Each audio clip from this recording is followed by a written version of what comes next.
Afụgo m ebe some of our people kịta na-apụta na social media na-edibeti ife gbasara Soludo kwuru maka main market, ma ndị na-agwa ndị main market si jebe court si jee su gọvanọ Soludo, ma unu nwa na-ekwu na gọvanọ enwero the power ịgwa gị bịa mepee shop gị ọ ga emepene shop gị.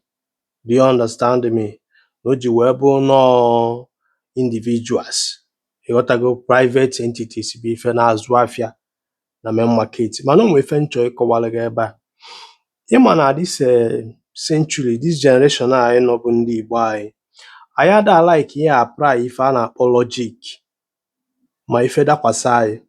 First of all, anyị na-ebugodo emotion first wee bute ụzọ n'ife ọbụla anyị na-eme without applying logic. Ife m na-agwa gị bụ legally ka m na-achọ itinyere gị o, ana m akọ akụkọ emotion na mma apụta tebụl olu gị etu esi wee mee gị affect gị nwa bụ onye Igbo kịta na-azụ afịa na main market. Ị na-aghọta?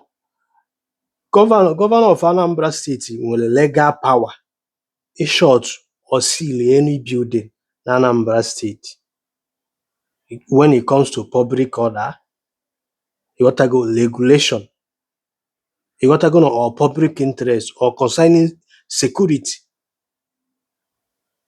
Do you understand me? Na kedu instruction o ji wepụta to end sit at home? Ị nwere ike na-ekwu kedu ife mere na atakọrọrọ ife butere sit at home, that is gị nwa na-ekwu nke afọ, mana ihe m na-agwa gị taa bụ ihe gọọmenti chọọ ka gị nwa mee as onye nọ na Anambra State. Do you understand me? When it comes to market regulation, kedu ndị nwe market regulation? Gọọmenti. Ihe inwe mbụ shop o gọọmenti nwe ana. He can decide, okay, no, I sorry isi etu ame nke a, and there's nothing you can do. Akwanye gị nkịta ka gị na gọvanọ Soludo jebe court. Court unu ebidie mgbe one? I'm asking you. Court unu ebie mgbe one?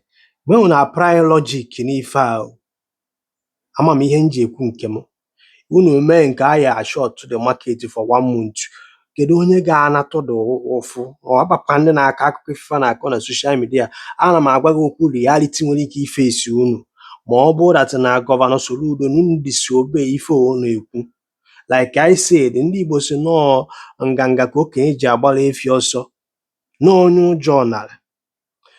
O ji onye na ji onwe ma na onye afọ eji na akwanya ka isi ebe aja aja. Pụtana na Monday mepesibe na shop unu, onwere ife ị na-anọrụ sit at home for now. Ama m ihe m ji agwa gị ya, m na-agwa gị nke ga-abalị gị uru, ọ bụ ọkwa akụkọ emotional. Ekenekwenụ m unu.